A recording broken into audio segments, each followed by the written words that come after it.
Bonjour docteur Mathis. Bonjour. Aujourd'hui on va parler de gynécologie sans frontières. Est-ce que vous pouvez dans un premier temps vous présenter et ce que vous faites au sein de l'organisation? Alors, je suis le docteur Richard Mathis, je suis gynécologue obstétricien. Je travaille dans le Nord et à l'hôpital. Et j'appartiens à Gynécologie sans frontières depuis 1999. Et je suis en ce moment vice-président exécutif de Gynécologie sans frontières. D'accord. Donc tout le monde connaît Médecins sans frontières, mais Gynécologie sans frontières est quand même beaucoup moins connu. Est-ce que vous pourriez revenir sur l'ONG, s'il vous plaît? Effectivement, Médecins sans frontières, c'est vraiment l'ONG, la racine, disons.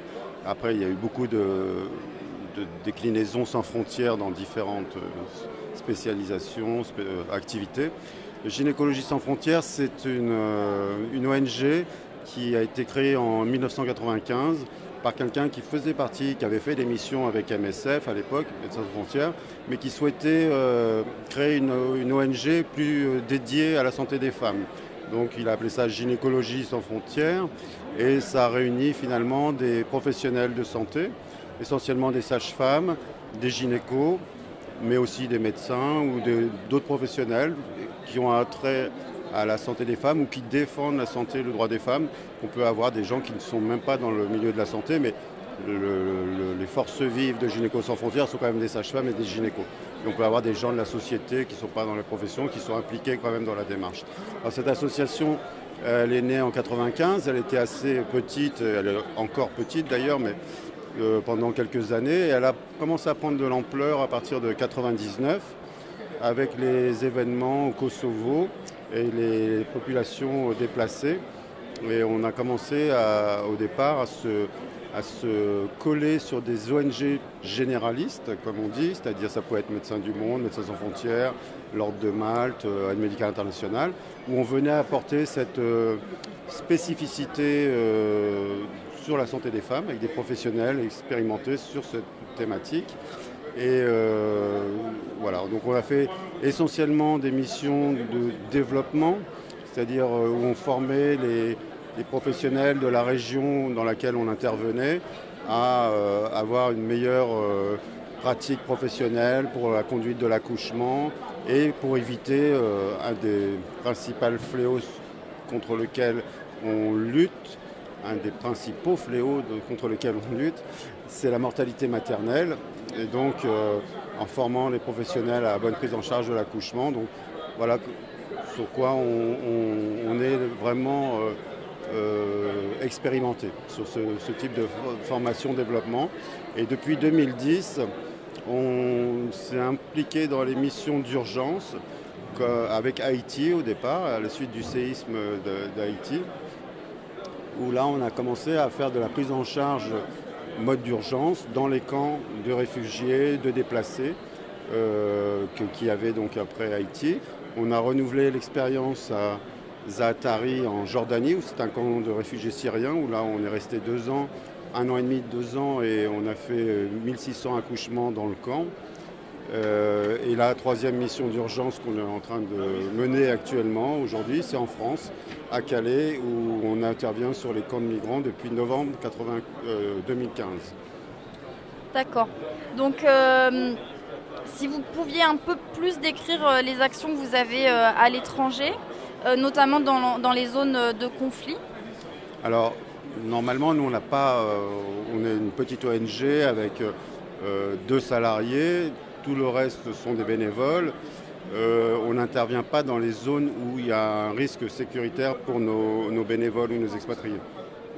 Donc le plus proximal, disons, d'une zone de conflit, c'est dans la période des camps de réfugiés. Donc par exemple, en Syrie, on n'est pas intervenu en Syrie, comme pouvait le faire MSF ou d'autres ONG généralistes, qui ont plus des capacités à pouvoir intervenir sur les zones de conflit.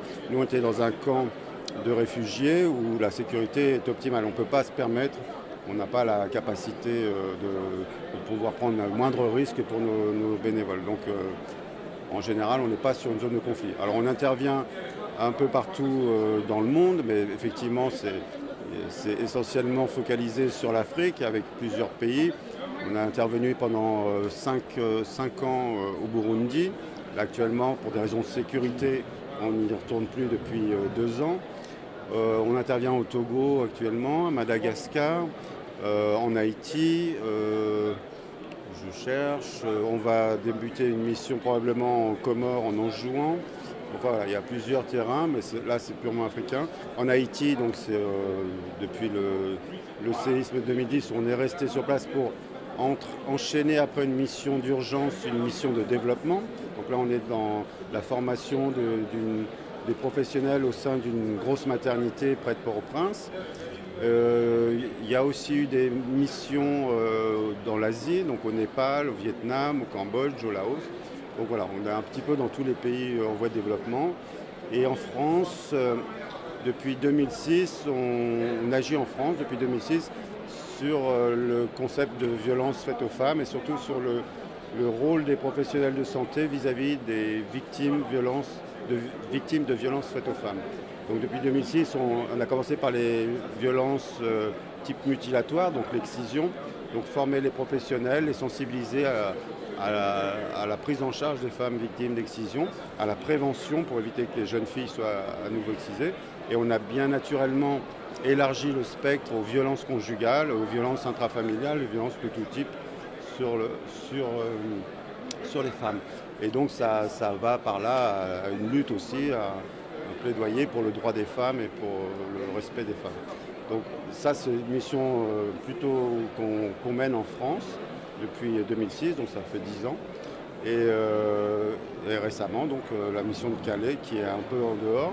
Mais on est intervenu à Calais parce qu'on avait entendu dire qu'il y avait des violences au sein des camps, comme c'est souvent le cas dans tous les camps du monde. Pourquoi aller à Zaatari en Jordanie et ne pas aller à Calais? Donc c'est pour ça qu'on est depuis 1 an à Calais. D'accord. Donc effectivement, vous agissez en France dans les camps de migrants du Nord. Et notre première question, c'est pour quelles raisons, vous venez d'en parler rapidement, et quel a été aussi un peu votre ressenti quand même d'agir en France, si près de chez nous? Bien, c'est vrai qu'on entendait comme tout le monde dans les médias parler des camps de Calais. Donc, en étant du Nord, on savait que c'était à proximité, mais on avait l'impression que c'était un problème purement masculin, qu'il n'y avait que des réfugiés masculins. Et c'est une sage-femme qui a travaillé dans le camp de Zaatari, qui est sage-femme à Saint-Omer et qui, par son activité de bénévole à titre privé, était amenée à aller dans les camps, parce qu'il n'y a pas que Calais, il y a Nord-en-Fonte par exemple.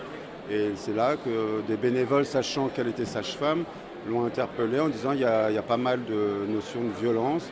Et elle nous a donc interpellés à son tour en disant pourquoi GSF fait des choses à Zaatari alors qu'on pourrait très bien faire la même chose là.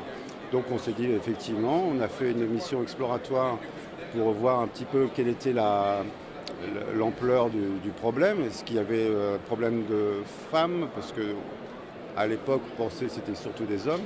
Effectivement, c'est une majorité d'hommes. Il y a 10% de femmes dans l'ensemble des camps, en moyenne.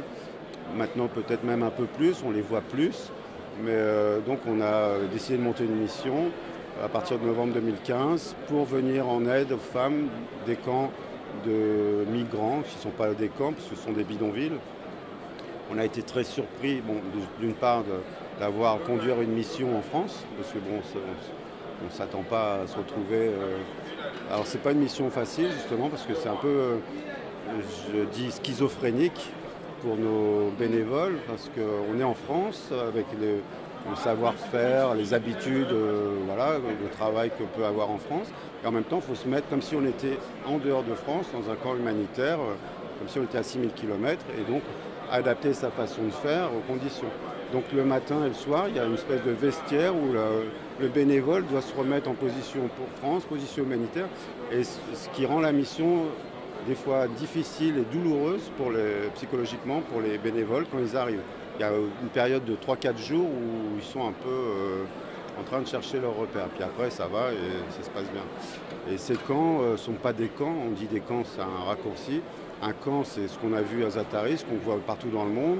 C'est les grandes tentes avec UNHCR, un camp de mode aux normes humanitaires. Et là, ça n'était absolument pas ça, parce qu'il n'y avait aucune norme. C'était un bidonville, même moins qu'un bidonville. Le camp de Grande-Sainte à Baroque à l'époque, personne au monde a vu un camp aussi horrible que ça, quoi. Même MSF qui était là, MDM, qui ont l'habitude de travailler dans tous les camps. Et nous, personne n'avait vu pareille chose, quoi. Donc c'était un champ de boue de 20 cm de boue. Il fallait venir avec des bottes. On rentrait dans ce camp avec des bottes. Et des tentes quechua d'1 mètre de haut qui sont posées dans la boue. Donc voilà, ce camp a été heureusement, grâce au maire de Grande-Sainte et à MSF, déménagé et non pas démantelé dans un camp sec à côté, aux normes humanitaires, premier camp, fait par MSF, malgré les réticences de la préfecture, mais ça s'est fait. Et là, c'est dans des conditions nettement plus dignes, avec des points sanitaires, enfin tout un tas de choses. Mais ça, c'est un camp. Le Calais a été démantelé, donc tout le monde est au courant. Mais il y a d'autres camps autour. Il y a la population qui a été démantelée, qui a été envoyée dans un centre d'accueil et d'orientation, mais il y en a beaucoup qui reviennent, beaucoup qui sont déjà sortis des centres d'orientation et qui sont dans la nature, en errance. Donc pour nous, notre mission de s'occuper des femmes, elles sont encore plus en grande vulnérabilité, puisque isolées, parce qu'à l'intérieur de ces camps, même à la jungle de Calais, même si c'était conditions de vie difficiles, il y avait quand même un tissu social, il y avait une vie, quoi. Les gens se connaissaient, voilà, il y avait un groupe. Là, les gens se retrouvent complètement isolés, soit dans un CAO, la centre d'accueil et d'orientation, seuls, comme ça au milieu de la France, perdus, ou alors en errance pour essayer de remonter vers le nord. Donc ça a augmenté notre activité après le démantèlement de Calais, parce que tout le monde nous dit il n'y a plus Calais, donc qu'est-ce que vous faites? Je vous assure qu'on a augmenté nos consultations, parce qu'on travaille dans les autres camps à l'intérieur des terres, à Nord-en-Fonte, à Angres, à Seine-Vorde et d'autres, plus les lieux où des patientes sont arrivées dans certains CADA ou CAO, où on va aussi les voir. Donc pour nous, c'est encore plus de travail, et pour les femmes, c'est plus de vulnérabilité, plus d'isolement. D'accord. Et quels ont été les soutiens politiques, financiers que vous avez pu recevoir, non pas pour toutes vos missions, mais pour cette mission-là en particulier en France, près de chez nous? Alors, quand on a fait l'évaluation, on était assez confiants, parce qu'on s'est dit, bon, on va monter cette mission. En gros, ça va être un copier-coller de ce qu'on a vécu à Zaatari, où là, on avait eu effectivement par le ministère des Affaires étrangères un financement conséquent. Donc, on se dit, voilà, on fait la même chose en France. On s'est adressé au ministère des Affaires étrangères qui nous a répondu que ce n'était pas à l'étranger mais en France, donc ce n'était pas de leur domaine, ce qu'on a compris. Donc on a fait vraiment toutes les strates, de ministères aux conseils régionaux, conseils départementaux, municipaux, etc.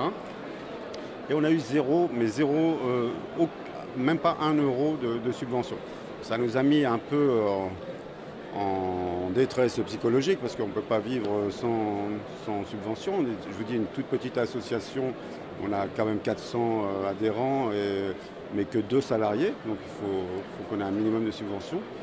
Et donc on a fait appel aux fondations privées, donc voilà, du domaine privé, qui au départ, compte tenu du contexte politique, ne savaient pas trop si, demandaient à réfléchir un peu. Parce que le problème des migrants, est-ce que c'est un soutien, est-ce qu'on ne cautionne pas? Enfin, c'était pas clair politiquement, pas suffisamment, avec tout ce qui se disait au niveau médiatique.